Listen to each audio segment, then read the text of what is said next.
Haur jaio berri bati galdetuko balitzaio zer gustatuko litzaiokeen, ziurtasun osoz erantzungo liguke amaren umetokira itzuli.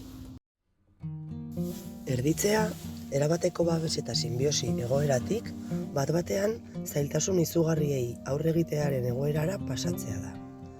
Non hotzari, larritasunari, gorputzaren enboltura ezari, elikatua, begiratua, desiratua, zaindua, eutsia, babestua, ukitua eta maitatua izateko beharrari aurre egin behar dio.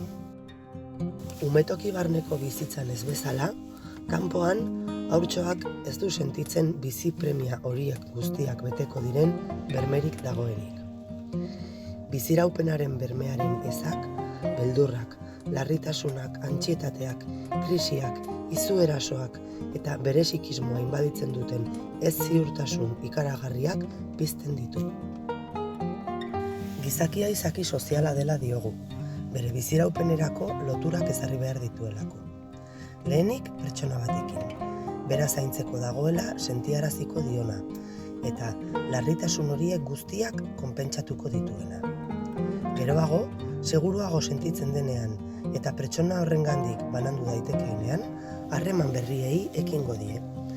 Baina banantzeak eta harreman berrietara irekitzeak beste krisi bat, beldur berriak, larritasun berriak eta segurtasun gabezi berriak piztuko ditu. Lotura eta banantze prozesuak dira, alegia. Bi prozesu horiek oso konplexuak eta sakonak dira, zalantzaz eta ziurgabetasunez beteak, eta pertsonaren psikismoa eraikitzeko oinarriak ezarriko dituzte. Prozesu horiek gainditu ondoren, indibiduazioa hasiko da, nortasunaren eraikuntza, gorputzaren batasunaren konkistaren, hizkuntzaren agerpenaren, esfinterren kontrolaren eta sinbolizazioaren eskutik.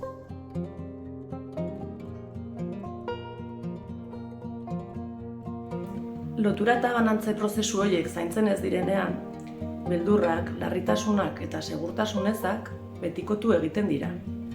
Eta aurrerago, modu askotan ager daitezke, haurtzaroan, nerabezaroan eta baita helduaroan ere. Besteak beste, somatizazioak eta gaixotasun mentalak ager daitezke.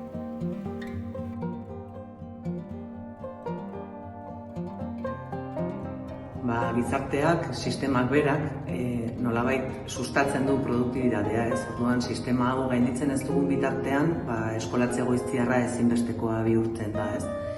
Baina, argi dagoena, eskolaratze goiztiar honetan, edozer gauzak ez duela balio, kontu zibili behar garela.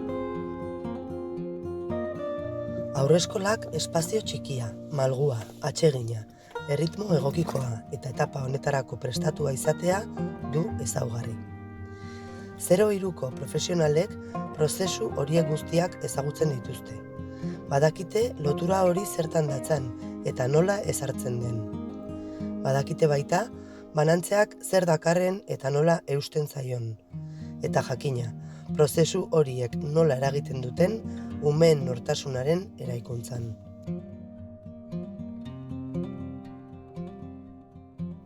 Haurreskola familia ingurunean lotura eta banatze prozesu horietan edo horiekin lotuta eman daitezken zailtasunak konpentsatzen lagundu dezake.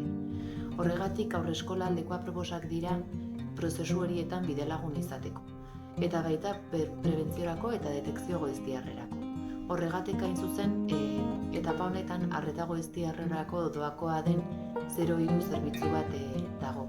Haurreskolekin harreman etengabea eta zuzena duena, eta haurgei eroz eta gehiagori arreta ematen diona. Garrantzitsua da ulertzea prozesu horiek 0 eta 3 edo 4 urte bitartean gertatzen direla, eta gizabanako bakoitza bere erritmoan eta aldagai askoren arabera egiten dituela.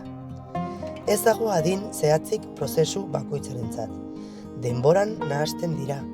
0-3ko bizi prozesuak dira zalantzarik gabe. Eta haurreskolak espazio eta une guztietan babesten, zaintzen eta onartzen ditu.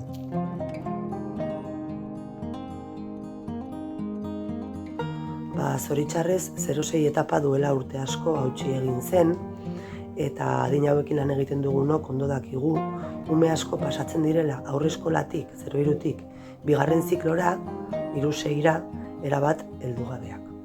Horrek haien bizitzetan duen eraginarekin noski. Orduan, kalitatezko eskola giza premietara egokituko litzatekena 0-6 eskola litzateke. Utopikoa dirudi konkista hau, inon ez ezinezkoa. Baina, 0-6aren ezean, salba dezagun 0-3 zikloa. Umeengatik, nerabeengatik eta etorkizuneko belaunaldiengatik. Ez diezaiogun errentagarritasunari lehentasuna eman. Defenda dezagun 0-3 zikloaren unibertsaltasuna, bai, baina aurreskoletan.